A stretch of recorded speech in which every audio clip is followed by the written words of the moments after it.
People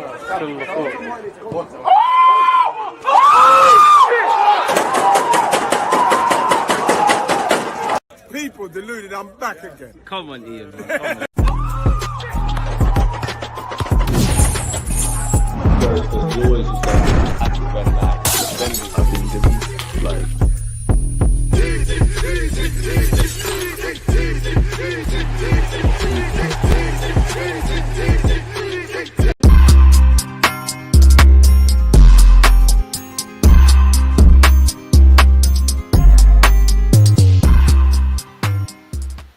People deluded, I'm back again. Got Kenny Ken once again. He's been on the show a lot and I love having him here. Unfortunately, we got a lot to talk about. It's been negative. We saying?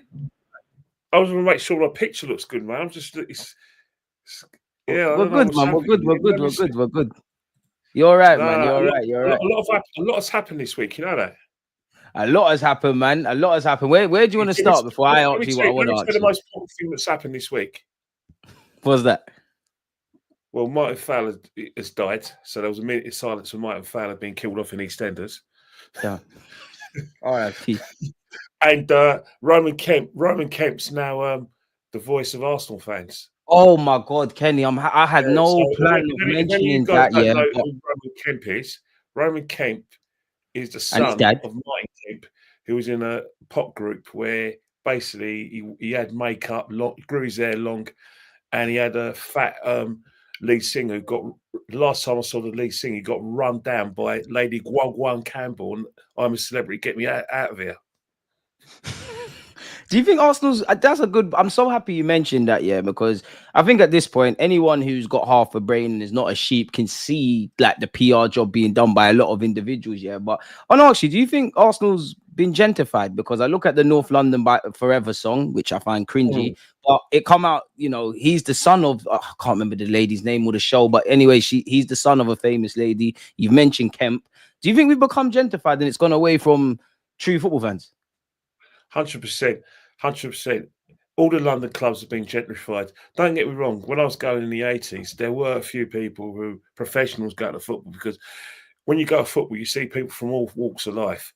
You could be sitting next to someone who collects refuse for Islington Council, and on the other side, you can be sat next to a brain surgeon, and in front of you is a lawyer. That's the way football is. I think you've got to remember, since Italian 90, since Gazza's Tears, I know it's probably before your time, there's been more live football and more people brought in families with all-seater stadiums. Because remember, we used to stand before. There was hooliganism as well, with loads of situations, not just in Europe, but situations of Millwall fans kicking off with Luton fans, West Ham fans kicking off. Because the police have got a handle on hooliganism, more families are coming to football. And you know what happens with more families? They bring their kids and then they spend a lot more on merchandise. And that's just the 90s. With TV rights all over the world, we've now got tourist fans who come over. A lot of them are diehard Arsenal fans whose dream is to come to the football club and watch us live. Come and play. But what they do, especially our American friends, they got memberships for other London clubs. So when they stay for about a week or 2 weeks, they won't just watch Arsenal. They'll go and watch. You want to see all of them. Naturally, you might not get a chance again. So that's the situation. But football is gentrified because the reason why is because they don't want me and you there. Me and you are going to just go to the game. Like I said, scanning our ticket and come home. That's it. We might go to the pub. We might go to a bar. We might even go to McDonald's. But that's it. We're definitely not spending hundreds of pounds on merchandise every time. Yeah, but and that's the thing. That's another reason why football's been gentrified as well. Is because it makes money. You think about it. I don't want to offend anyone, but hear me out. The real reason our ladies play at Arsenal is nothing to do with the popularity of women's football. It's nothing to do with the fact that there's they get good TV rights. The reason why they have matches, women's matches at the Emirates, is because the domino effect is merchandise. You see at match day, you've been at a men's game, they are making thousands, hundreds of thousands of pounds. Especially now with the ex-players doing the meet and greet and the photos and all of that. Yeah. So the more matches you have at the Emirates, and if you factor in the women's game, that's more opportunity for More match day football. merchandise. It's nothing to do with their popularity. And the way you look at it right now, that's when football becomes gentrified. Because at the end of the day, I'm only talking about from a sort of like middle class, lower middle class level. I haven't even talked about the corporate side of things, where again, the corporates spend more money. They spend tens of thousands of pounds per season on a box. They bring their guests in. They pay for the experience of having a band, a match day host, a program, a point, bring all their friends, and then our influencers who are new to the game, who say they're football fans. CSI's got his own box at the Emirates. Speaking of influencers, Kenny. That's outside, but there's even now some influencers, they've got no problem paying £200 for a ticket to get a good view because it's part of their Instagram experience. Oh, the lifestyle. Yes, and that's the thing. And that's the jarring, and that's the jarring thing for me, Kenny. It's like, obviously, I love to see the women's game rise, and I think every football should be accessible for everybody. And I don't really care what class you are, because as you said, like, you could be a brain surgeon earning thousands, maybe millions of pounds. You could be someone on benefits that, you know, saves your money to go to the game. It is for everyone. But I just feel like, whatever you are, I just feel as long as you're not for us free speakers that call it as we see it, whether it's good or bad, whether we get it right or wrong, it just feels like it's becoming not even a silent, but a dictatorship. I'm so happy you mentioned the Kemp thing, because they come out and they make these tweets with the language about we haven't had luck, we haven't had this, we haven't had that, which if you break it all down to someone like me, I could see the rhetoric behind a lot of it, but I don't like how that's the narrative. And I don't know about anyone else, but we could look through our season and say there's been injuries, suspensions, all of that. Whether you blame that is your business, but you need to move the conversation from why that happened, in my opinion, to the fact that it's happened and why we've not got over the line, which brings me on to something, Kenny. Go on before we get on.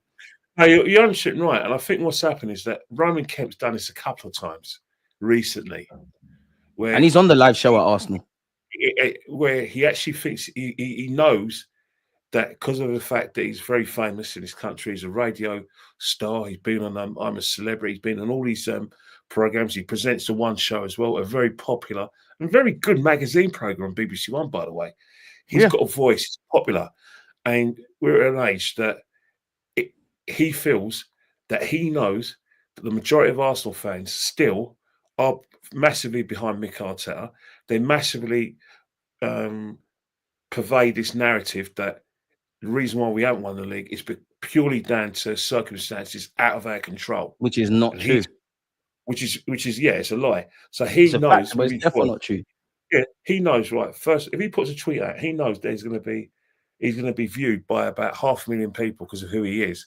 And he knows he's going to have people who are going to back him. And he knows that if someone like yourself challenges him, he knows that he doesn't have to have him answer for his comments, because a lot of people, thousands agreeing with him. And they're going to start making your life a misery by abusing you and just harassing you. If they don't call you names, they're going to be harassing you to the extent that you go to bed, you wake up, and there's still messages you haven't read of people trying to change your mind. And he's very clever what he's done, but he's out of order what he's done as well. Very out of order.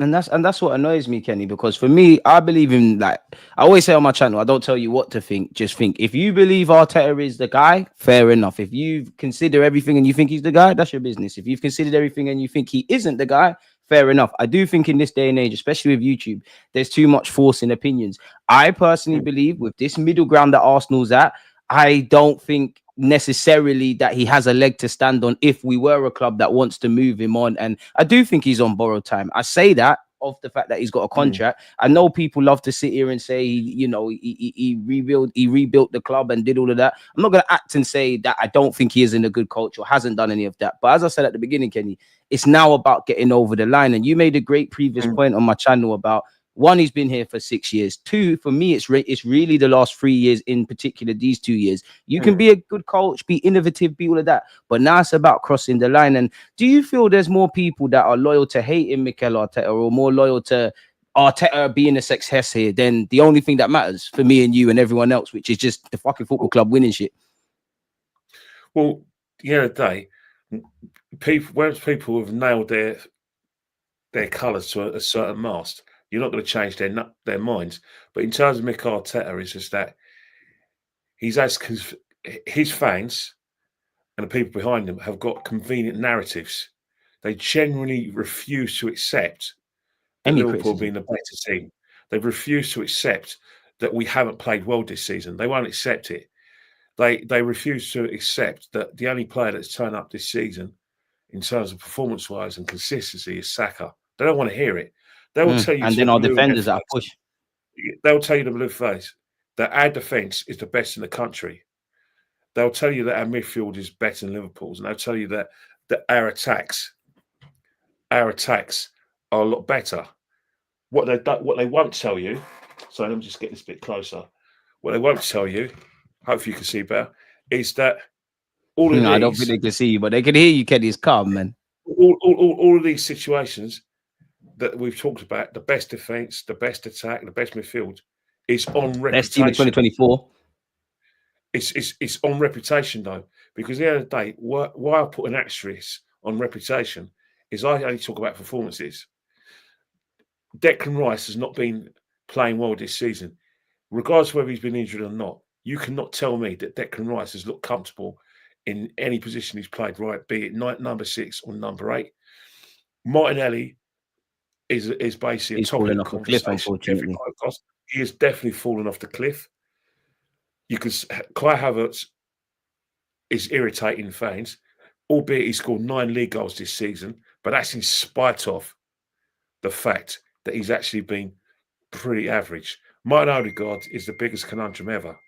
His performances this season have nothing been poor. They are It's poor. been a tough season for Martin. You know I love him, but he's not doing nothing this year, man. When he's come back, he's actually been worse. The West Ham game was basically like the Armageddon situation where people were beginning to question not his performances, but his leadership. The armband. They don't know. They refuse to accept that he's actually a good captain, and that's one that is the situation. Too many of our better players haven't been in the same form they were last season, and the goalkeeper, he's been solid. Saliba hasn't been at his best this season. Gabriel has been a better defender. So Gabriel Magalhaes been miles better than him. All these situations where we've got the best defence, we've got the best midfield, performance-wise, we haven't. When we talk about our attack now, Salah's got 25 goals. Gakpo has got 8 goals. Luiz has got 9 goals. Now they haven't been like started every league game for Liverpool, but their They've been bit part players more or less. Yeah, their performances have said, regardless of whether you think they're playing badly or not, they're still up there with the goals, and there's still about 12 games to go for Liverpool, which means it's highly likely they're going to get into double figures. Salah's probably going to score about 35, 40 goals. They've turned up.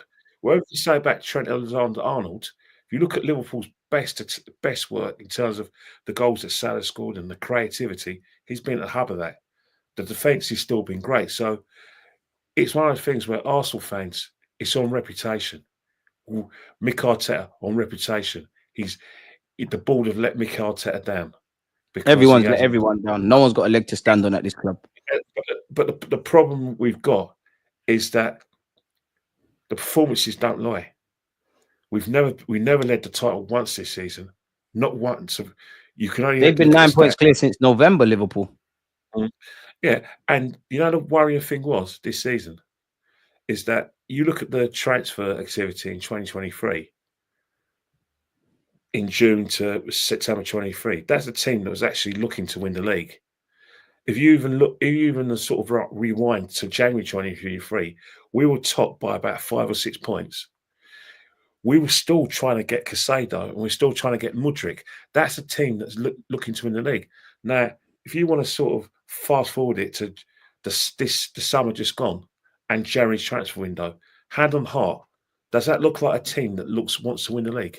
No, but Kenny, they will sit there, and I think you're right, but they will sit there and fall for the nonsense that the club pull out about there's no players, market opportunity, we only want a certain amount of players, which again, Kenny, in isolation, I hear that kind of rhetoric and logic, but you cannot then rock up with Neto and Raheem Sterling on deadline day.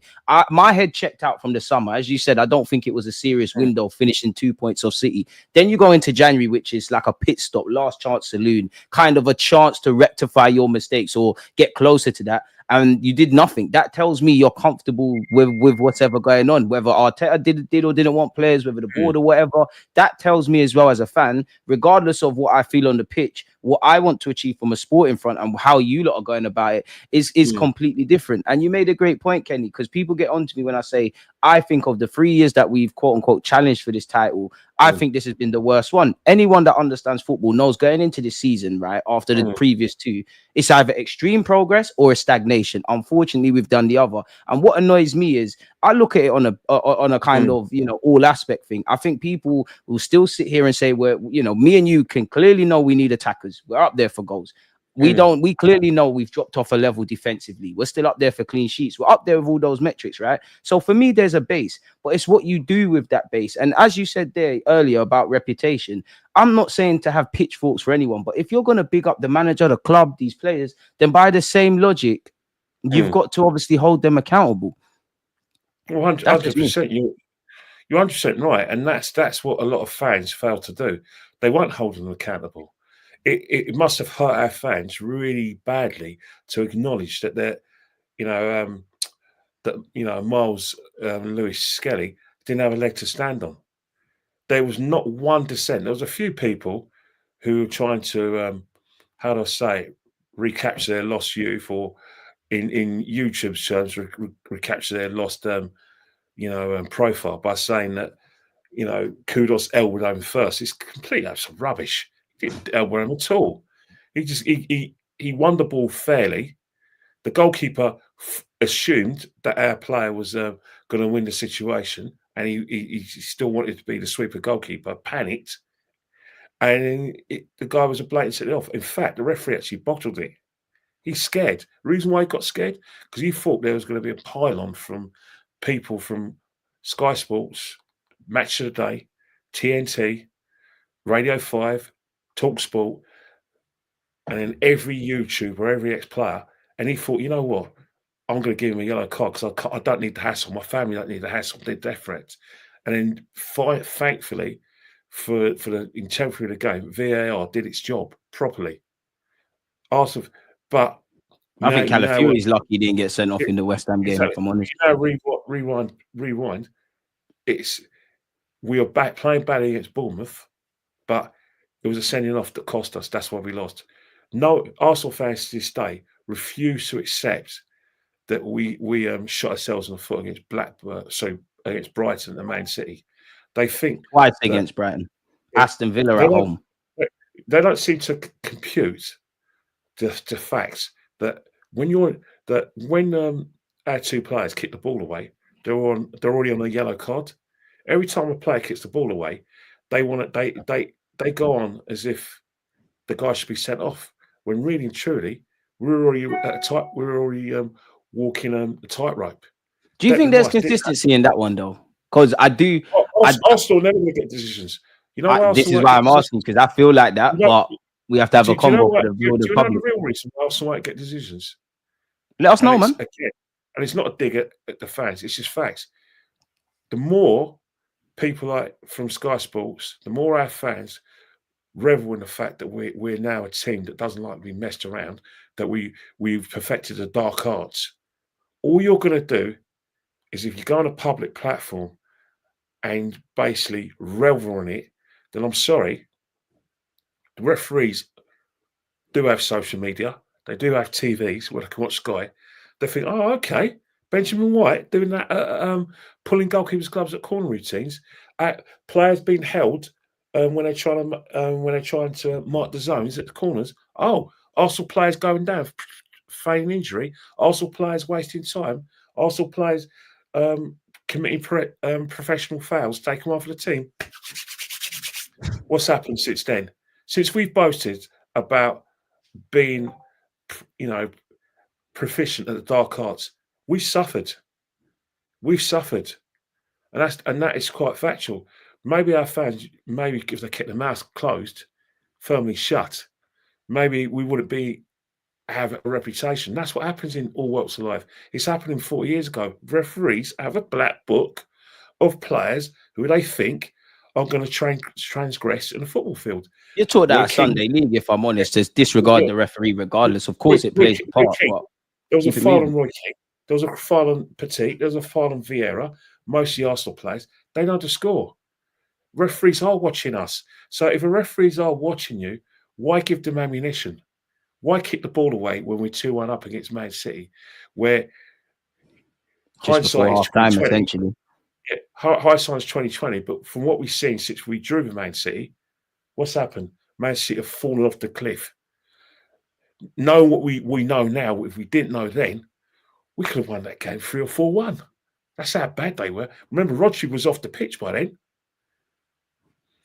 It's the fine margins we're not on the right side of, man. And that's something for me is I just feel as Arsenal fans, we need to move the conversation on, because our manager talks a lot about fine margins. 9 times out of 10, we're not on the right side of them, or we're not on the right side of them enough. It's almost like at times we've tried to win football matches on boxing points. Like we try and win it on points rather than go for the knockout blow. And for me, I feel one of the hardest things to accept is, I know we didn't win the league last season, but I think I saw a bit more grit from the players and everybody to get results or stand up with adversity. Now, apart from, I don't even want to give them credit for it really, but the Spurs games, obviously battering City 5-1 or whatever it was, they're the only times I've seen us not resign to defeat when we're in those kind of moments where it's sink or swim, like you saw against West Ham. But you know what's happened? Do you know when when it was a turn for the worse? The actual decline that you're seeing now actually happened on the 14th of April last year. When we lost to Aston Villa, that was when every Arsenal fan to a man, every Arsenal player, including our coach, knew it was done. We knew that all that was left for another game we didn't kill in the first half. All that was left for Arsenal to do was to basically win every game and pray City drop off. That's all we left to do. It's had a massive effect on us mentally. Even before the Tottenham game, when a lot of Arsenal fans switched sides, before that situation, Man City we had Man United the day before Man City played Fulham. Man City beat Fulham 4-0. You could tell when we were playing at Old Trafford, we were going to win the game, right? But, and I say but, you can see the resignation in our fans. You can see the resignation in our performance that day. It wasn't great. Man United were down to the bare bones. They're basically trying to keep themselves fresh for the FA Cup final. It was so poor. We won, but you could tell the devolation. And then we got ourselves up for something that was never going to happen, the Tottenham game. And then once the Spurs won, that was it. I don't think Arsenal have got over that. In fact, I can actually say, and I feel I'm qualified to say that we've gone into this season where mentally and physically, we're not the same because of the effects of loss. I'm not winning it. Yeah, but not winning it. Can you imagine it? Your second bite of cherry, where you're a better team, a more solid team than where you were the season before, albeit the season before you come up short. You're thrashing teams left, right, and centre. You actually look like title winners. You got over the hurdle the Etihad Stadium, drew 0-0, but you're still the team to beat. Liverpool falling away, and then Aston Villa come along, and then the big doubts coming. I don't care what anyone says in any walks of life, that you don't recover from that. I've seen teams before. I remember way before time, Ipswich Town in 1981 and 82. They finished second to Villa and Liverpool. The third season, they did nothing. Bobby Robson went to became England manager. Ipswich has fallen away. 4 years later, they got relegated. Now, we're not an Ipswich, but the same principles are. You're twice in a title race. You twice fail. It is a battle to get yourself fit. And then you have the not only do you have the mental scars, your board and your manager do not spend the money in kind of the ways which show you and show the fans that you mean business and that you're actually going for the title. I feel that a lot of people at Arsenal, maybe some of our fans, thought, you know what, we've got enough now. We've Complacency is a killer, Kenny, as you know, man. Like, you can never Man think City, we've got enough. 115 charges. Man City surely can't win 5 titles. All we've got to do is turn up and win. But we're And you know what's funny with that, Kenny, as well? Yeah, a lot of fans were writing off Liverpool, new manager, this, that, and the other. Then obviously the season was played out. They're like, Salah can't keep bailing them out. Now we're at the point where clearly, unless something crazy happens, Liverpool are champions elect, right? These same fans that were doing the mathematics and things, they're now saying, "Oh, but Slot inherited this, that, and the other." For me, I can't take the goalpost moving. The fact is, they should have said that at the beginning, because they weren't said at the beginning. They thought that our only challengers were Man City. They thought the only team that were on our par with our first level. Even last year, Liverpool were top for a bit, so they've never gone away. Exactly. Yeah, and Liverpool had injuries. Salah was injured for that part of that running. We're the only ones that get injuries, Kenny, man. Yeah. But remember the League Cup final last year when they played Chelsea? Núñez was out, Jota was out, Salah was out, Slobosai, I think Slobosai was out. Alisson obviously didn't play because they played the kids. They won that game with the kids. And then they managed to finesse themselves where they kept themselves in the title race until that Crystal Palace result.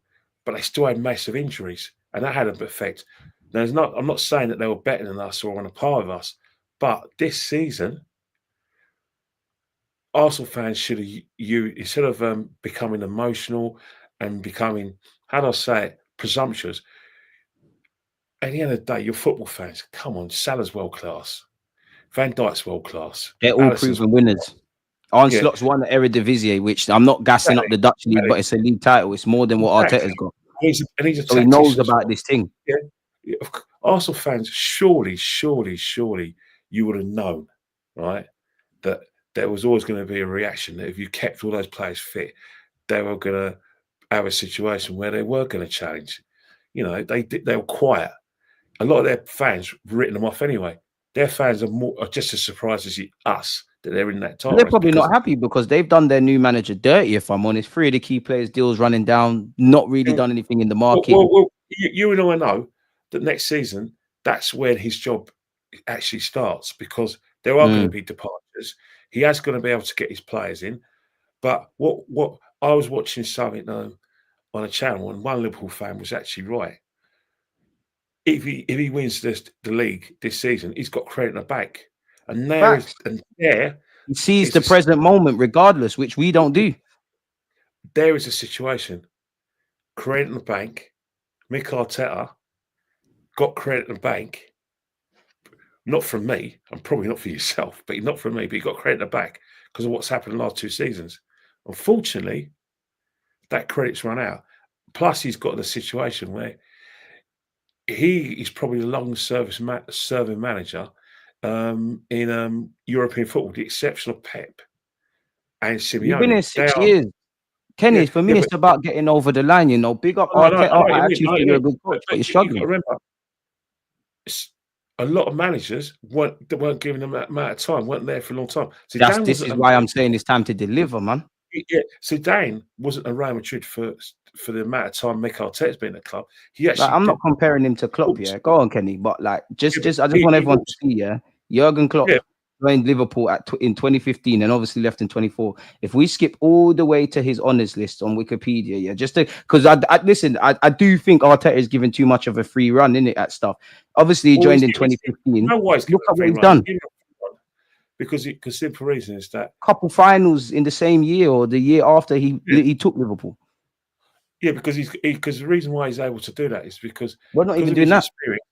Yeah, because of his experience and because he's a name, he can get a tune out of players, and he got a tune out of that team when he first went there. Yes, he said got a League Cup final, lost the penalties to Man City, got to Europa as well. League final, lost to Sevilla 3-1. That he was able to lay the foundations for them to get a Champions League the year afterwards. But he was able to identify who he needed and what he didn't need. With Mick Arteta, the situation is that, I'm sorry, but Mick Arteta has had more than enough time, not because of the fact that I think he's a bad manager. I just think that is the shelf life for a manager. Anything from about 4 You 6 said that years. last year. I mean, Even last. even if you win trophies, that's your allotted time, especially since you've been given money. Now, Simeone at Atletico Madrid deserves the time for reasons, 2 reasons, 3 reasons. 1, he's won leagues in Spain. 2, he's been to 2 Champions League finals. But you know what he's done, which is just as important?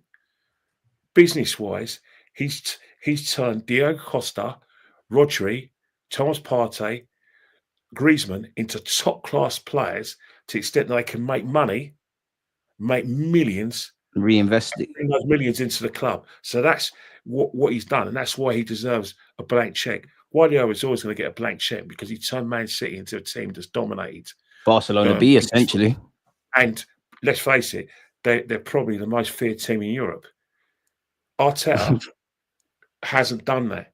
Arteta's still in the process. He's actually created another couple of years of the process because we've got positions that need to be filled. We still need a left back. We still need a left winger. We're going to need a number 6 when Partey and Jorginho goes. So that midfield needs to be created. We're going to need another defender to cover for our defence. And you get a striker. But the goalie, apart from Raya. Yeah, and a goalie. But the thing with Mick Arteta, the reason why it's going to take a longer process is because Mick Arteta is married to his system. If you've seen in the last 3 years, especially the last couple of years, where everyone thinks, oh yeah, if you get a top-class striker, that's going to be fine. No, if that player could be the best striker, score 40 or 50 goals, if he doesn't fit into Mikel's way of playing, Mikel won't go for him. It's the same with a left winger, a defender, a midfielder. They have to be able to play and fit into Mikel's system. Kenny, when I say this, they say I'm a hater, you know, so you're spitting. But the reason why is because all they've done is basically listen to facts, seen the negative first sentence, and that's it. All bets are off. They're not going to listen to you afterwards. But the situation is, you've seen this season, because he's been married to his system, certain personnel can only play. That certain personnel get run into the ground. And then what happens with that personnel, they don't get impact injuries where they break their legs. They get muscular injuries. Now, where I come from, if you get muscular injuries, it's because of overexertion. We've had in trouble. We've had a Champions League that not unlike the group stages has more games.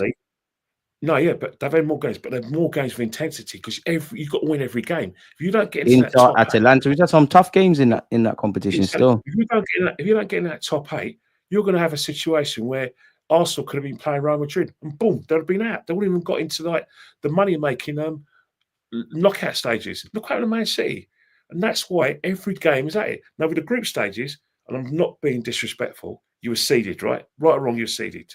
So you had first seed, second seed, third seed, and fourth seed. So basically, the first seeds went into Europa League. So basically, as long as you beat the third and fourth seeds, you're virtually into the last 16, right or wrong. So you can conserve energy. You can conserve last 2 group stage games. You can rest players and mess about. Really, exactly. Remember Jose used to make man get yellow cards and all of that, so they're cool in the next round. Yeah, but in this format, right, you can't. This format, every game has got something iconic. We went into the last day of the Champions League matches, and we didn't even know who was in the top 8. We only knew mad, didn't it? Two teams were in the top 8, which means and the games are every 2 or 3 days, right or wrong. So basically, you had a league game, you had to win. Then you had a Champions League game, you had to win. And then if you're still in the League Cup the week later, so it's 2 games. In some cases, 3 games a week because we had a situation where we have to have a Premiership midweek program to satisfy Amazon and satisfy TNT Sports. So with all these games, with a small squad, Mick Arteta married to his system, certain personnel who can only play that system. Is there any wonder why we've had long-term injuries? We've had 3 hamstring injuries, and for me, beyond the obvious, yeah, and this is why I kind of curb my ambition beyond the obvious at Arsenal, is like we're very reactive. It's like, again, I'm not taking the media for gospel, but the think pieces of this world. Saka got injured in December. It felt like we only tried to really get our act together in January with Gabriel Jesus' injury, which me and you know why that's an issue in itself. We were offered Ollie Watkins. Now we know there's every logic why we should be going for people like that anyways, but we was offered it to him. So I've had to curb my ambition. We haven't built on the 2022-23 season. We didn't marry the attacking in that season, last season, and keep it moving. We just assumed everything would be in place, and to a degree it has, because we're still second despite what other people are doing. But for me, yeah, but we're second in spite of, though. This is what I'm saying. This is what I'm saying, Kenny. So for me, it's about getting over the line, which we're not doing. The thing is, DG, there's 2 seconds, right? The second that will satisfy the fans, one love for that chance. The fans' hope is if that second place was a genuine title challenge, where basically this ain't been a title challenge. That's my point. We're not getting over the line. I don't care about second no more. Yeah, but this second is poor because this is the deadest second. This is the deadest race we've had of the 3 years, Kenny. Yeah, but the reason why it's dead because we were never in a title race anyway. Yeah, we're just chugging along. Yeah. The reason why we're second is because we're significantly better than Nottingham Forest. We're significantly better than Newcastle. Not City fell off a cliff. Not because we're better because we're Arsenal. It's because our results this season, we've done enough not to have a bad record. But the reason why we're far away from Liverpool, see the 3 defeats and too many draws. Too many draws, brother. Why have you got 3 defeats in it? Because we haven't got a cutting edge. Players not playing. Someone that can just nick a game when, pardon my language, we've been shit. And then you talk about the fine margins. Even when we drew against Liverpool. And our home form hasn't been the Emirates. I always call it hybrid, but the Emirates is not. No, I call it hybrid, man. I like it. It brings me back to a better time in my life, man. The reason why we've drawn just as many games at home as away. And so when you talk about dropping points at home as well as dropping points away, the Emirates has not been a fortress. It hasn't been a fortress in terms of the results, but in terms of the performance as well. Teams that come to the Emirates, Southampton came to the Emirates and try to win. Leicester try. We're going to be intimidating when we'll keep paddling that North London forever song. I'm not even dissing the song, but it's not scary, bro. But even so, those teams we play against have got a way of playing. West Ham got everything right on Saturday. Street smart, low block. Everton as well.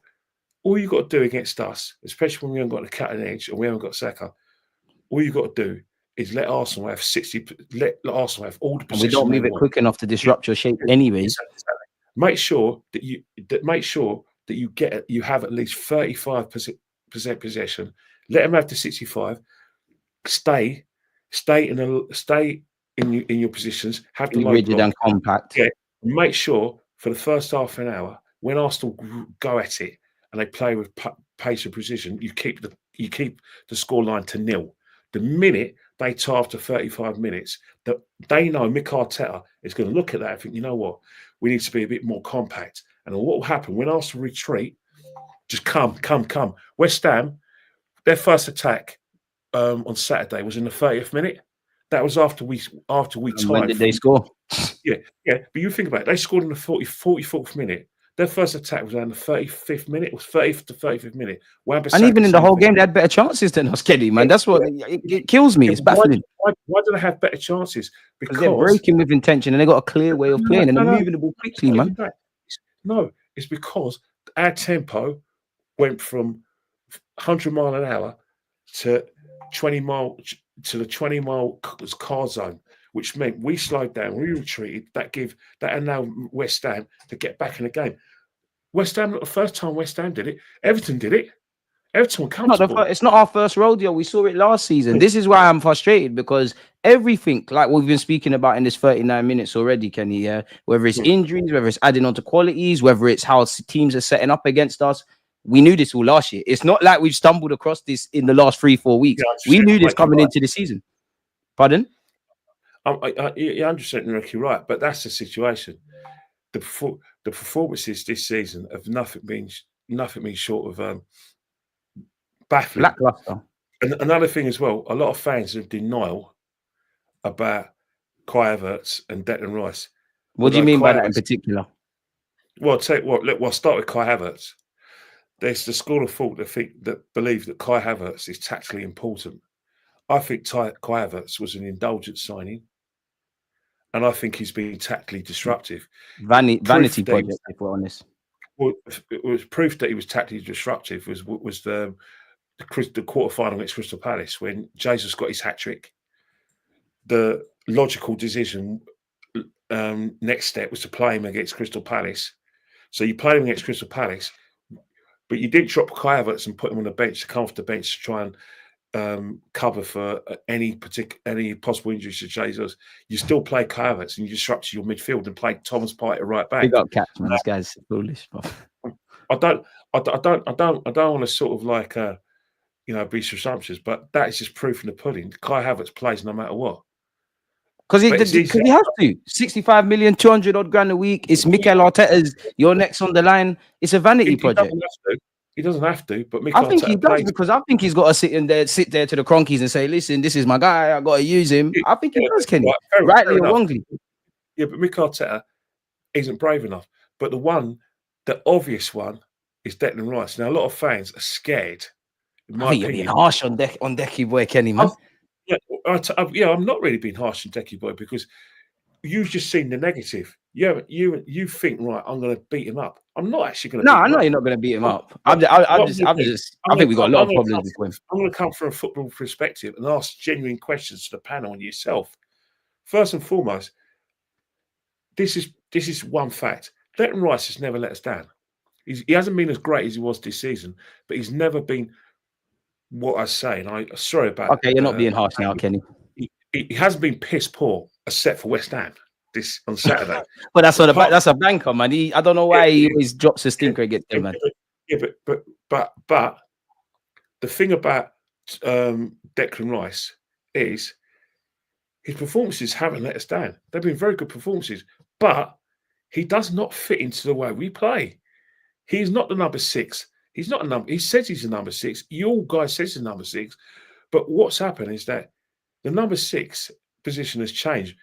My guy, you need to be able to receive the ball and turn it consistently. So that's probably why he's playing as 8.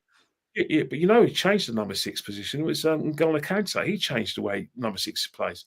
It's gone from the Makelele hold and Makelele. John. Yeah, it's not a clean-up job in that role anymore. Yeah, you have to be a midfield boss. So if that's the case, then you've got to ask yourself a question: has Declan ever been a midfield boss at number 6? That's one question. Let me answer. The second question is: has Declan Rice got the passing ability to pass through the lines? Not on a consistent basis. The third question is: is Declan Rice able to take the ball on a half turn from the defence and build up not consistently and not under pressure? Yeah, but that's how number 6 should play. That's why I think he plays him as an 8 now in hindsight, which is why we're talking about this. Number 8, he does a very good job, but from a sort of creative point of view, the only creativity you see from Declan set pieces. He's a very good runner of play, and then you've spent 105 million pounds on a player, only to find out that Thomas Partey is a better number 6 than him, which we already knew. Only to find at number 8 that he's a very good runner. He's a very good recovery in dangerous situations, but he's not really a number 8. And then you suggest that we should have a double pivot. But the only time you have a double pivot in a match is for courses. Like, for instance, you're playing Real Madrid and they're coming out with waves and waves and attacks. Their midfield, you can't get the ball of their midfield. You need a double pivot to protect the defence, not just one number 6. You need another 2. You need 2. You got a number 6 and a mini number 6, a double pivot, and that protects your defence. Well, I'm sorry, Arsenal are meant to be winning the league. So if Arsenal are meant to be winning the league, what's the point of playing with a double pivot when you're meant to be on the front foot? So I ask you guys again, guys on the panel, and yourself, DG, for everything I've described, does Declan Rice fit into our way of playing? No, but we spent 100 odd million, so we're gonna have to make it work. And as you Right. said, he's not one of our issues. But then let me flip it to you then, because some people in the chat are saying he's not a 6. We all know he's comfortable as a 6. There's clearly concerns as an 8. If we assume he's not convincing 100% in the 8 or in the 6, we obviously know we can't sell him. Like, what do we do? That's a good question, but I'll tell you one thing, right? Is that it can't go on like that, especially in It's Europe. not sustainable. Even if you don't rate PSV, you know that the first leg next Tuesday is going to be very crucial, extremely crucial. PSV Away are from going to home in look the second leg scary. PSV are going to try and win it get a significant lead, maybe 1-0, 2-0. Even if they go 1-0 up, they know. Seeing how West Ham played against us, seeing how We got to go most to of the them, teams man. played against the Emirates, they know if they can withstand the first 30 minutes where we play really quickly at a high tempo, and if they get their act together with set pieces and linos referees protect them, I promise you, after the 30 minutes when we tire, they're going to get bomb forward. That's their plan. That's their plan. And then if we somehow get past PSV, even if we play Atletico Madrid or Real Madrid, the same situation is going to be if you play Declan Rice at number 6 and you say to Thomas Partey, mate, either go right back or come off the bench, and you play Declan Rice, Odegaard, and probably Mourinho, or in that position, I promise you, Declan Rice will get mullered. I wish I could disagree with what you're saying, Kenny, but it's dark. He got mullered. You saw what Lima did. You saw what Goretzka did. Like he was chasing. It was like they're playing. When we, in training when we basically have Piggy in the middle. That's what it was like. But home and away, Piggy in the middle. Let me throw Odegaard into this as well, because many, obviously, away from his form and all of that, a lot of people say he should be playing deeper, playing as an 8, kind of piggybanking on what we said about Declan Rice. We are linked with Zubimendi, who is a 6. Obviously, Partey is going to be leaving. His contract is not there. What do we do with Odegaard? Do you see him still playing in the role he is now, or do you entertain the ideas of playing him as an 8? Well, you've got to play him that's where he plays his best football, where he is now. That's where he plays his best football. He right, as far as I'm concerned, he's been bought to play in that creative role, the Mesut Ozil role. That's what he's been bought for. That's where Mesut Ozil is a better footballer than him. He's got more natural gift. Even the past it, Ozil was running the games and that, man. Yeah, definitely. But Odegaard, that's his position. He's not. You can't play as a number 6. Do me a favour. No.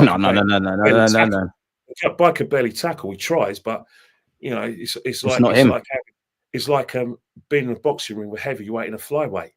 Him in a midfield battle. Number 8, that's not really his position.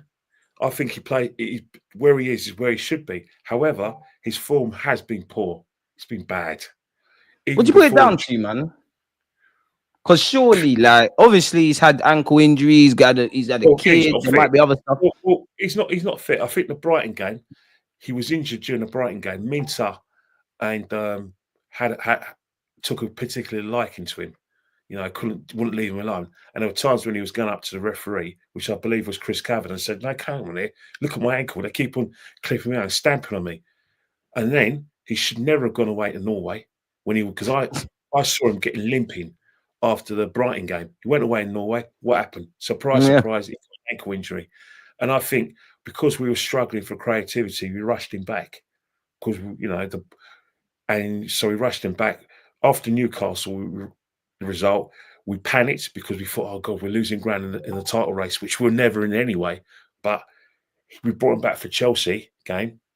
And he weren't bad, but he hasn't been. The Odegaard we know. The only game he's played well in is West Ham away.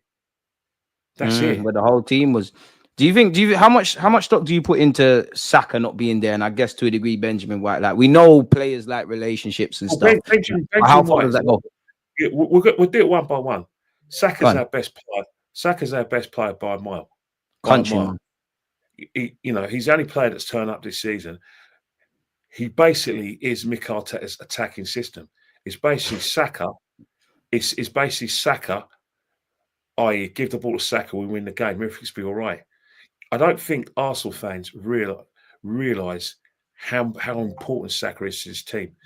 Thomas Partey is important because he's Mikel Arteta's pet and he's Mikel Arteta's brains on the field. But Bukayo Saka, oh my God. You look at all the Just good look at things the we right do. and the left hand side. It's night and day. But even so, it's the things he does that we don't take consideration. The fact that he's got that ability to create something out of nothing. The fact that he's the most foul player in the country means we win free kicks in dangerous He's still up there areas. for all our attacking stats. Yeah, in terms of like his corner, if you think about our set pieces, his delivery and Declan's, but more his, is one of the reasons why we are very good at set pieces. And we do have a final product because his delivery from set pieces is exemplary. Look at that. Look at the second goal, it's Man City. Who put that corner in and got it perfect? Bukayo Saka. And he would have had a great standout season this year as well, man. Plus the goals as well that we missed as well. So while I look at it, he's 100% at the player that we missed. Now Benjamin White is another conundrum. Another question I need to ask the panel, because I don't want to be the Kenny one. Ken show, folks. Go on. I don't want to be Kenny. the bad guy. But when I'm asking the panel, I'm also including you in this. And I'm asking you to put your thinking caps on. Out of him and Timber, who's the better defensive? Who's the better defensively, hand and heart? Timber. But Ben White's my guy, man. We need both of them. But Right. Timber. Who's better defensively? I might have a bias towards Timber though, because I just think Timber's a bit more tigery. All right. So basically, White does switch off here and there. I don't want to get onto him, but he can be slow to engage. All right. That's another question. When was the last time you saw Timber getting absolutely ruined by inverted left wingers with quick feet? Well, when did you last see that with Ben White though, apart from Rashi? Every game. Oh, Kenny, give over, man. That's harsh. Every game. Ben White has got a particular weakness defensively where pacey players with quick feet from a defensive point of view, he struggles. Now, don't get me wrong. Obviously, we're a team that's on the front foot, so 100%. Kenny's a legend. That overlap with Bukayo Saka, absolutely brilliant. He gets in, he becomes like basically the fifth. I know you don't want to hear it, but Ben White, dark arts king as well. It becomes basically when you have a front three, right? He becomes the fourth attacker because he overlaps and he actually genuinely overlaps. Takes a man with him. Left back stays in midfield. That way, you're not going to get done a counter attack. He's perfect from an attacking point of view. Timber clearly hasn't martyred that, but in certain games against teams with quick feet, and the way we're playing this season, where we get done on the counter attack, I'll be more comfortable with Timber and my right back than Benjamin White. But if we were on the front foot, 150%, I get it. But you can't tell me from a defensive point of view, because football's about defense as well, that how many times in games where Saliba has got to go over, it's got to leave the gated position to come and protect Ben White. How many times have you seen Thomas Partey having to protect Ben White because one-on-ones he gets mullered? So first and foremost, you're being harsh, man. You don't get mullered like the way you are seeing it. I call it as I see it. We're making that he's getting ripped every game, Unks, man. I'm not saying he gets ripped every game, but all I'm saying, and it is harsh, and maybe I'm trying to be harsh, emphasize. But this is why you're here. You don't mix your words. It's why we love you, Kenny. You've got a point. But what I will say is that Ben White does have a significant weakness, right? When it comes to defensive side of the game. And that's why I do trust Timber more than him. I think Timber, once he gets the attacking part of his game right, I think Timber would be the superior right back. I really do. Now, I'm not saying that Benjamin White, he's no use to us, but I just think there's potential with Timber in terms of like we can improve his game from an attacking point of view. He's from the Dutch school of thought, man. Yeah, but from an attacking point of Wait. view, where basically he can link up with the inverted right winger, but from a sort of like defensive point of view, there's nothing to work on. It's that strong. Now with Ben White, there's still things to work on defensively from the 100%. right back. But I think what Arsenal fans are looking at Ben White, they're talking about the Ben White that was from the 2023 team, the Ben White from the 2024 team. I'll be real. Ben White's come a long way since he was playing centre half, man. He used to get savage. Respect. He's been fantastic, but there's still weaknesses in his game defensively where it does cause me concern. Speaking of fullbacks and defensive weaknesses, what are you saying for Calafiori? Do you rate him? Do you think there's light at the end of the tunnel? Calafiori's not a left back. Another one people fancy, like with Arteta. You know, again, I think what our fans do, and I've got the greatest respect for them, but they need to relax. These same fans who are talking about Calafiori thought that Timber was a left back. There's still fans that think he's a left back. They killed Gabriel Magalhaes when he arrived at 22. Yeah, what have me and you said throughout this whole thing? That's what I'm saying. Timber is not a left back. No, he can do a job there, but the man's a right back. Exactly. From a footing point of view, he can do a job. He only played at left back, right? Because Zinchenko is injured.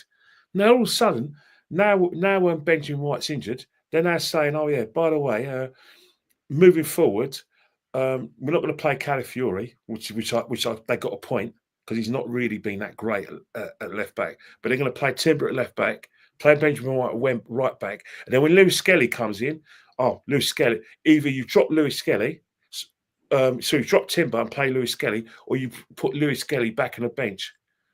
Make it make sense. If I was Mick Arteta, put your nuts on the table, get your nuts out of your pants and put on the table, make a decision, and be honest with yourself. Are you going to play Ben White at right back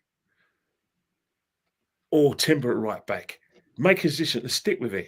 But don't try and fit Timber at left back when he's not a left back, and then mess up Calafiori and mess up Lewis Skelly. Make a decision, because right now there's weaknesses Ben White defensively, but from an attacking point of view, there is proficiencies.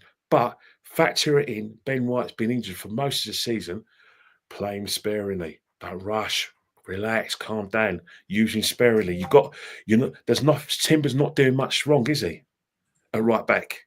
Big up him, because he's probably played a lot more than they would have banked on coming back from his ACL. Got a lot of time for Timber. Got a lot of time for the majority of our defenders. So what if Calafiori ain't a left back, and I assume you mean he's like a left centre half?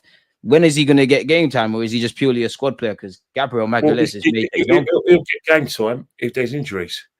But it'll be very difficult for him to get game time if Saliba's the player that gets injured. Look at what happened with Saliba when he got injured. He didn't look at Kivior, did he? He went straight to Timber because he wants that kind of left-footed, right-footed combination, which is basically a Pep way of doing things. Pep is famous for that. You had that situation with every season with Man City. Oh, he's left-footed, so he's got to play left-sided, and he's right-footed, he's got to play right-sided. That's the way these guys like to play, and Mikel Arteta is no different. However, it's a bit of a kick in the nuts for poor old Kivior if every centre half's injured and he can't get a game. Because I can't shout out Kivior, sell that, man. It's cool, Kivior. He's not levels, man. As much as Kivior's poor, I think that you're too married to your system and you're too married to your way of thinking, and you show no. That's true. That's what I'm saying. No, he'll get exposed, man. By saying right, left footer. If he's not left footed, he can't play. You know what I mean? Really? He's not left footed, right? All right. It's like. Don't get me wrong. It's like you having preference. Say you had a preference for a woman, right? And this is just Brownings, if you're listening. Say that, if she's not light skinned, I'm not interested in, even though she's brown skin. or she can make a good wife. I mean, how ridiculous is that? That sounds ridiculous, doesn't it? It's crazy. That's as ridiculous as having a left footer in a left-footed position and having a right footer in a position. It's ridiculous. But that's how managers like Pep and Arteta run. It's ridiculous. You're bang on the money. I can't lie. I would have asked you this year. Like, I don't know how you feel about this, but someone said, why don't he just play Calafiori in the 8 and Rice in the 6? Because simple reasons that all you're trying to do is fit your Jaws, it's a madness. I can't lie. At the expense of what's great for the team. Just because, and all I'm trying to say, just because someone costs £105 million and someone's cost £65 million and the other one costs £35 million doesn't mean that when you get the prints out of the camera, the blueprints, that when you see the picture, it's going to come out the way it wants. Facts.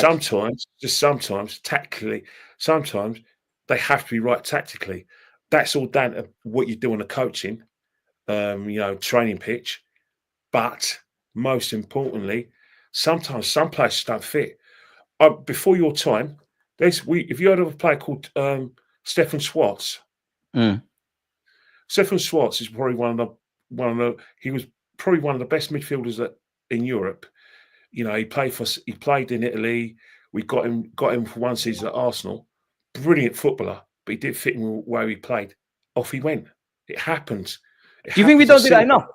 Because you mentioned Simeone. Simeone is known for that. Like, the minute it looks like a signing ain't working, safe. Now, I'm not saying any of the signings that's necessarily the case, but do you think we're in this trap of always persisting? Well, many players did it. Look at Robbie Keane. Robbie Keane went from Spurs to Liverpool. By the January, he was off at Celtic. He was back at Spurs. So they bought Robbie's. You think about it, 2008, Robbie Keane was bought for big money from Spurs. The same time they sold Berbatov to Man United. Robbie Keane, by January 2009, Robbie Keane was back at Tottenham. Why? Because even though Liverpool spent big money on Robbie Keane, he just didn't fit. Rafa put his reputation and I said, you know what? I made a mistake here.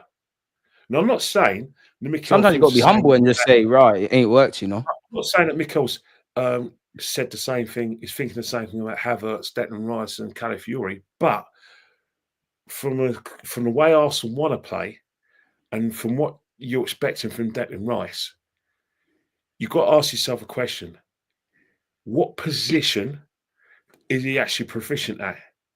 Because eventually, if you still have that sort of like, you know, if you're still tactically lopsided, but good teams always beat a team that is tactically lopsided. Doesn't matter how well you defend, how well you attack. Just that one moment can kill you. Can kill you. I mean, we've been killed numerous times, man. If I'm honest with you, do you feel like before I let you get out of here, Kenny? Yeah, what do you make of them comments about Mikel Arteta? You know, the over my dead body. What's the other one? He said we should be mid-table with all these injuries. Like, I know it'd be a fool to say anything else. Mikel Arteta's got a responsibility on two fronts. First and foremost, there's thousands of fans giving up their midweek to go and watch us play. They don't want to hear anything other than Mikel Arteta telling us that we got a chance to win the league. They don't want to hear fighting talk too late then.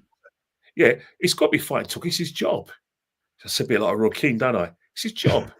Kimbo says, man. We don't pay Mikel Arteta to say as it is.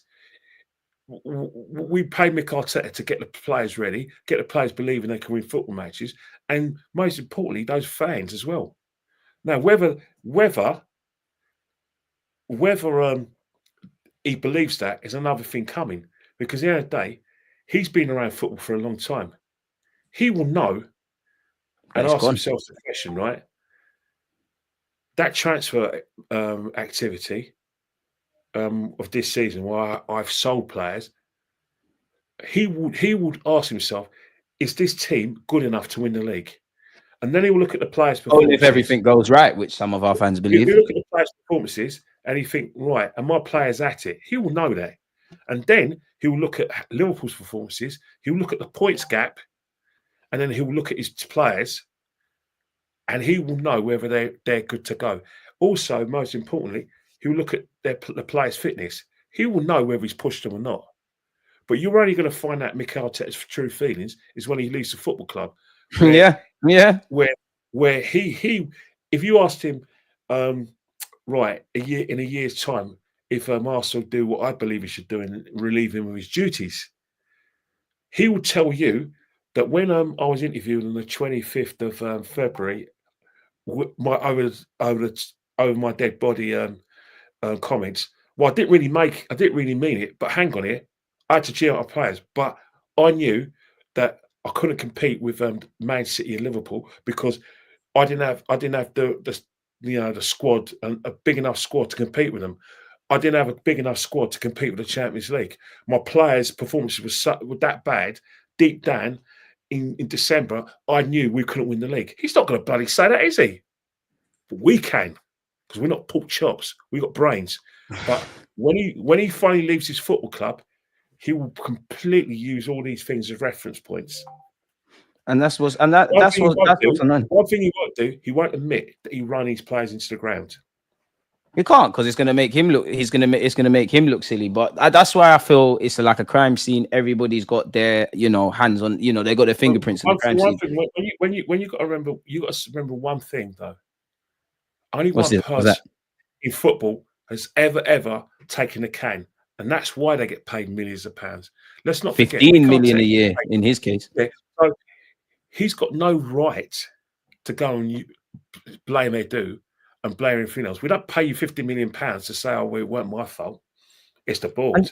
And do you know what it is, Kenny, with that as well? Yeah, it's a thing where I hear all of that. It might be their fault, but no one put a gun to your head to take the job. You clearly liked it and believed within the framework you could do it because you signed a new deal. But let's use our eyes. Let's do the eye test, right? People want to do that. Let's do the eye test and look at what we see before us, and don't ignore what we see. Vinay has left the football club. Mikel Arteta's still there. Edu has left the football club. Mikel Arteta's still there. They still haven't replaced these guys, but Mikel Arteta's still there. And apparently he's getting a say in that role as well. What that looks like to me is that Mikel Arteta, as the team manager, has got a greater power base where he's seen off people that he has to answer to, or people that he has personally has got to rely on, which means he's got a greater control of things. He gets paid £15 million a year, which means in any walk of life, in any other football club, if it goes wrong, it's on you. It's not fair, that players lose form. It's not fair that referees don't give you decisions. If life was fair, we'd all have a lot less, as they say. It's not fair that players get sent off. It's not fair that, even though you had a conversation with Saka last season, and for some unknown reason, he decided after agreeing personal terms to stay. That he couldn't take Xhaka's spot. I don't know what's going on there. I might not rate him anymore for that. Yeah, but stay at Leipzig for another season.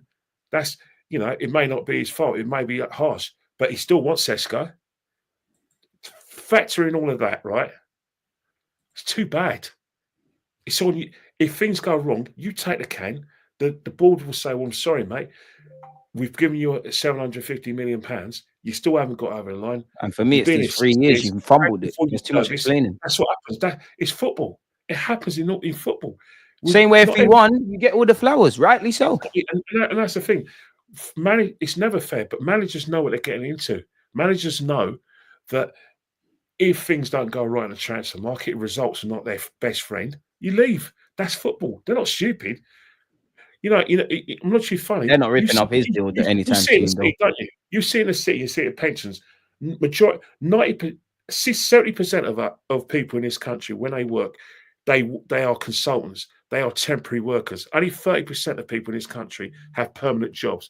The other 70% of people have well-paid jobs for about 3 or 4 years. And if the company want them, they stay on for a bit and have an extra year contract, or they move on and they have a mutual decision, and then they go and work at another contract.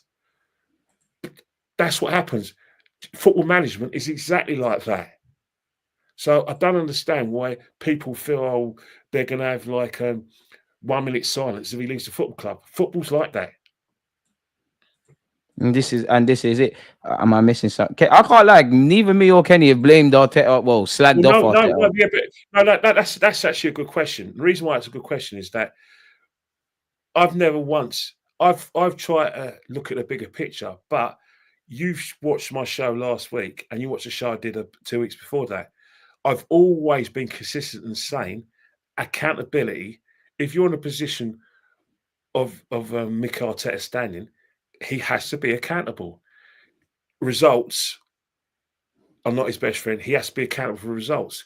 He 100% should be accountable for the injuries. You can't just look at the amount of games he played. Look at his lack of rotation. Look at the fact that players have to play every game. Look at the fact that Saka played in the Carabao Cup games where we were playing Preston and Bolton. I'm sorry, he's injured now. Who am I going to blame?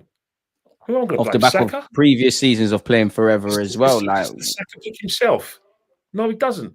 The fact is that he's mismanaged and struggled to deal with the intensity of the Champions League program, and he hasn't been flexible when it comes to his system and the personnel he uses. So it's a good question you asked. I'm entitled to answer your question, and I think I've done it fair and square. But you watched me. You saw the show last week. I've never once said anything other than that Mikel Arteta should be accountable because that's football. I don't make the rules up. It's how it is. Everything you're saying, Kenny, he says himself in the press conferences as well. Like the fans doing the Arteta sexual things. I'm a real good. He's asked me, and I'm sorry to take over your show, but no, do your thing. That's why you're here, man. Give us your Forest prediction as well. He actually asks really good questions, even though he doesn't agree. He's a cool guy. He's here all the time. He's actually brilliant because what about the Cronkies and their failures? And I say the Cronkies and their failures. Well, one thing I would say about the Cronkies is that they would say, and I'm not defending them, they will say that we're giving them a significant war chest. But you and I know in any walk of business, if there's expenditure, then there has to be there has to be a situation where you have to have a recuperation, which clearly was the summer. Was about recouping the monies that we spent, especially the big summer we had in 2023. They had to have a situation where you had to do something. You had to no one hear it, but it's facts. But you had to do something about Smith Rowe. He wasn't getting games. He was still in his prime. There was money there. You couldn't stay here and not play games. You had to do something about Smith Rowe. You had to do something about Eddie and Nketiah. You had to do something about Reece Nelson. They weren't getting games. They were probably getting a few minutes of substitutes. I don't want to refer to footballers as this, but they're assets in it, and we're not getting a return on it. And they were all within contracts, so they're assets. You had to get them out. So the Cronkies are entitled to recoup some of the money they made. But where the Cronkies have failed is the Cronkies. The biggest mistakes the Cronkies have made is they bought into the Arsenal way of doing things, which hasn't worked since the 70s. I don't even think they bought into it. I think they looked at it and thought that aligns with what we want to do in England. Perfect. No, because then that's where we have to have a debate about it. It's because they're spending a lot of money in their other franchises in the United States. They don't care about this game. I know you don't, but no, I'm saying they don't care about this game. But I'm beyond that now. I accept how the Cronkies maneuver. It's more about how do we achieve within that framework, because I can't sit here and blame the Cronkies as to why we're 11 points off or last year. And they backed this gaffer. Oh, I'll tell you last week, the way Arsenal do things, regardless of where the Cronkies are, if we still believe in Victoria Concordia Crescent, I promise you're not going to win the Champions League. You'll be lucky if you get to a semi-final. And as I said before, as I said on Dan's show yesterday, you may win the league occasionally, but it'll be equivalent of, and I've said it to you last week, it's equivalent of a husband only getting goodies on his 40th birthday, then waiting another 10 years for it on his 50th, and then waiting another 10 years on his 60th. That's us in the leagues. That is a lot of foreplay, that's how it's going to be. Because what will happen is our rivals will spend big every season, not just to win the league once, but to dominate. We don't do that here, do we? Tell me I'm lying. I don't think you're lying. If I don't laugh, I'm gonna cry, man. I don't think you're telling any lies. Kenny, what's your prediction finally then for the Nottingham Forest game? I'm gonna let my heart do the talking. I'm gonna say 2-1 Arsenal. I actually think we're dropping points today. I generally believe that it'd be a draw because I think we'd be very difficult to beat. But one thing I would say, Hope if so. Nottingham Forest score the first goal, forget you might as well turn your TV off and go to Liverpool game because we're not getting an equaliser. Their whole Seriously. form is a madness. Yeah, It's gonna get dark. Yeah, small ground, intimidating ground. Them singing the Paul McCartney and Muller Kintyre, our players get intimidated. You know what I mean? We will, and they've got genuine quality as well. Let's not forget. Hudson-Odoi, Langer, Chris Wood, Morgan Gibbs White. Yeah, they're doing a madness. But their defense is absolutely brilliant. You think about Murillo. Rich.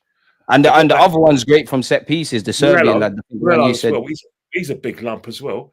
You know what I mean? They will give us chances, but we don't score. And Sales is a competent goalkeeper. We're gonna have to be at our best, Kenny, man. Kenny, they're asking for weekly shows. They're asking for your YouTube channel. They're asking where they can find you. No, I don't do YouTube. The reason why I don't do YouTube is because it's really, to do YouTube, you have to do it full time. To do it full time, you have to have interaction, and sorry to say it, you have to be able to make it work because people got families to bring up. It's hard work. Another thing as well, you've got to have a thick skin. Some people can be really hard. Can you imagine it? I'm immune to it now. It's like in any walks of life.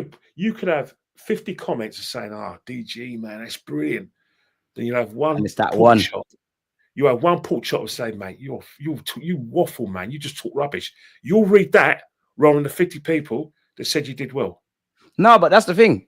They care enough to speak. As long as they're still speaking. If they're not speaking, then there's something wrong in it. For me, I just air it. Like you got a thicker skin than me, mate. No, because I learned early, Kenny, man. Like I used to go and try and find people's addresses and all of that. Like it's gonna make you mad. Use your brain, mate. All those people who's old school. Oh, if you say something about me, I'll give you an headbutt.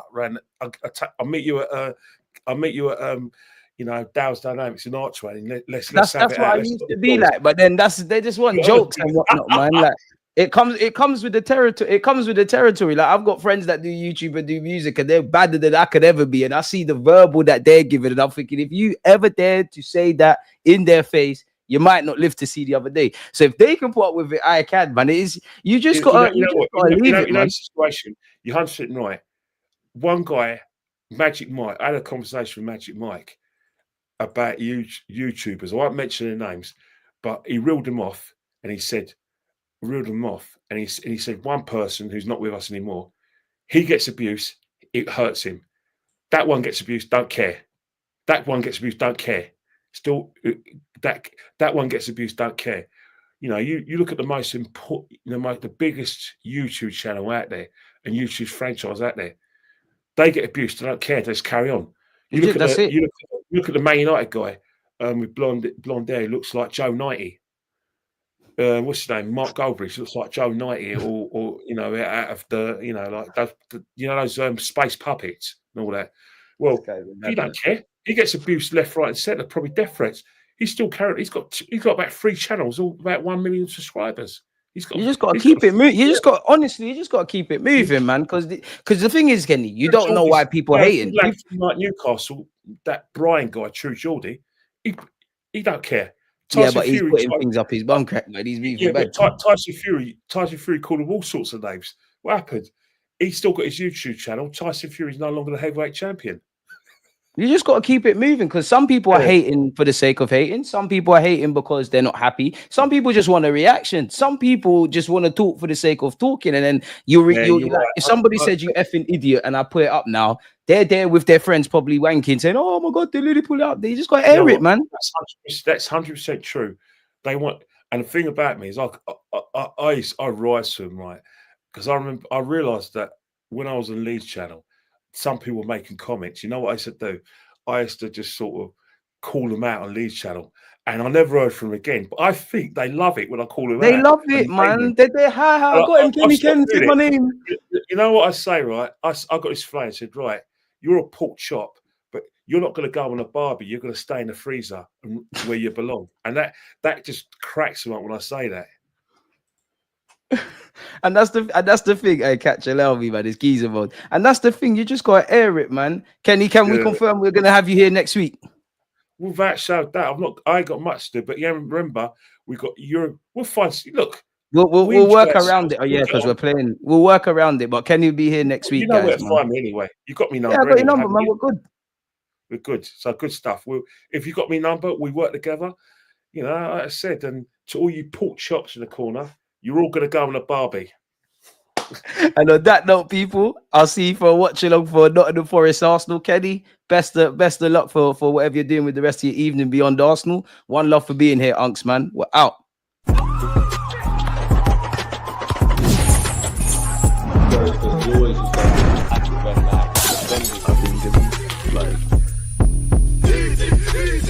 think